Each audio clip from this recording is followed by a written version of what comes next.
Hi guys, thank you for the support on the previous video. जितना भी मिला मेरे लिए काफ़ी है, मुझे अच्छा लगा उतना सपोर्ट देख करके। आज का जो टॉपिक है थोड़ा सा होम्योपैथिक वालों से ही रिलेटेड है एंड एक बहुत प्रचलित टॉपिक है इस समय। पीपल हैव बीन क्लेमिंग कि किस तरीके से परमिशन दे दी गई, जो हमारे जैसे नेमिनाथ ने बोला, गवर्नमेंट होम्योपैथिक कॉलेज भोपाल ने बोला, अभी जयपुर ने बोला कि उन्होंने होम्योपैथिक मेडिसिन से केसेस को ट्रीट किया। तो क्वेश्चंस उठ गए कि होम्योपैथिक मेडिसिन से कैसे ट्रीट किया, इनको परमिशन कैसे मिल गई। Primarily I would love to tell you कि गवर्नमेंट ऑफ इंडिया की एडवाइजरी है, उसके हिसाब से आयुष डॉक्टर्स जो हैं वो, या जो क्लिनिशियंस हैं और रिसर्च वर्कर्स जो साइंटिस्ट हैं हमारे, उनको परमिशन है कि वो क्लिनिकल ट्रायल्स कर सकते हैं, वो रिसर्चेस कर सकते हैं। उसकी पूरी उन्होंने एक एडवाइजरी दी हुई है, पूरे नॉर्म्स दिए हुए हैं, जिसके बेस पे अगर आप उन नॉर्म्स को फॉलो करते हुए एक रिसर्च या क्लिनिकल ट्रायल करना चाहें तो आप कर सकते हैं with the due permission of the state you are working in. So अगर आपको स्टेट परमिशन दे सकता है तो आप वर्क कर सकते हैं। दूसरी चीज़, हमारी ये जो मिनिस्ट्री ऑफ आयुष है उसमें उन्होंने हर सेक्शन के लिए, चाहे वो आयुर्वेदा हो, यूनानी हो, सिद्धा हो, होम्योपैथी हो, उन्होंने हर के लिए अलग अलग एडवाइजरीज दे रखी हैं, जहाँ पे they've given a set of medicine also कि ये मेडिसिन जो हैं, जो मेडिसिन निकल के आई हैं, चाहे वो थ्योरेटिकल मैनर में निकल के आई हों, चाहे प्रैक्टिकल अप्रोच के थ्रू निकल के आई हों, उन्होंने मेडिसिन तक मेंशन करी हुई हैं। I put a link into it, आप लोग प्लीज़ देखिएगा, क्योंकि ये एक बहुत कॉमन सी चीज़ होती जा रही है कि हम पे उंगलियां उठ रही हैं अब, आपने कैसे कर लिया।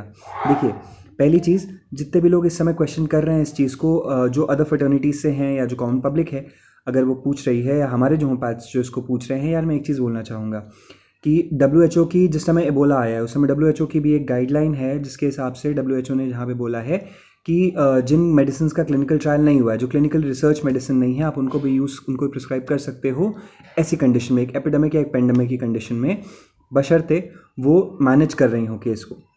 तो क्लिनिकल रिसर्चेस इसमें हमें परमिटेड होती हैं। दूसरी चीज़, hydroxychloroquine, a very prominent name in the field these days. Hydroxychloroquine जो था वो पहले आया कि वो प्रिवेंटिव है, क्योरेटिव है, फिर हल्के से उसको अब स्टार्टिंग में इंडिया ने बोला कि वो प्रिवेंटिव क्योरेटिव नहीं है, फिर उसके बाद WHO ने उसको बोल दिया कि वो प्रिवेंटिव क्योरेटिव नहीं है, though ICMR is still using it and ICMR is getting prominent results. See, that is something good. So जहाँ पे एक को रिजल्ट्स नहीं मिले वहाँ दूसरे को रिजल्ट्स मिले ना। आइवरमेक्टिन को इनिशियली ऑस्ट्रेलिया में यूज़ किया गया था, ऑस्ट्रेलिया में इन विट्रो बहुत गजब के रिजल्ट्स मिले आइवरमेक्टिन के, बट फिर उसके बाद वो शायद उतना प्रचलित नहीं हो पाई ड्रग, फिर उसके बाद उसको आज बांग्लादेश यूज़ कर रहा है, बांग्लादेश को अच्छे रिजल्ट्स मिल रहे हैं, आगे फर्दर उसको शायद कंट्रीज़ यूज़ करें। सो और इनमें से कोई भी एक भी दवा ऐसी नहीं है जो एंटीवायरल हो या पर्टिकुलरली कोविड के लिए हो। जो आपकी हाइड्रोक्सीक्लोरोक्वीन है, हो सकता है अमेरिका में उसको एंटी मलेरियल की तरह यूज़ किया जाता हो, बट इंडिया में वो आर्थराइटिस के केसेस में यूज़ होती है, स्पेसिफिकली रोमेटॉइड आर्थराइटिस के केसेस में।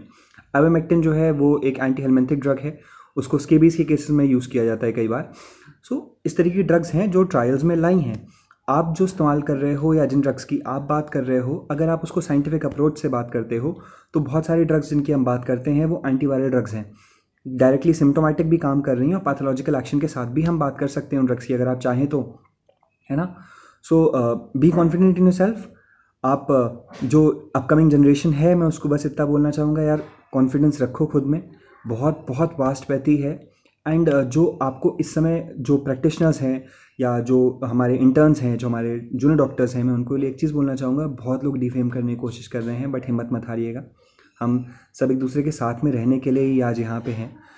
वो जब, या कोई और जब फ्रेटर्निटी जो है वो ड्रग ट्रायल्स करती है इस समय, तो बड़ी बड़ी फर्म्स क्योंकि उनके पीछे हैं तो उनका सब साथ देने खड़े हो जाते हैं। हम आपके पीछे कोई नहीं, हम आपके साथ में बस हम ही आप हैं। तो अगर हम आप एक दूसरे के साथ में खड़े रहेंगे तो आगे चल के हमें ऐसी दिक्कतें नहीं होंगी, और हम भी उन बड़ी फर्म्स के आगे अपनी चीज़ों पे स्टैंड ले पाएंगे। So be together, stand together, be safe, जय हिंद।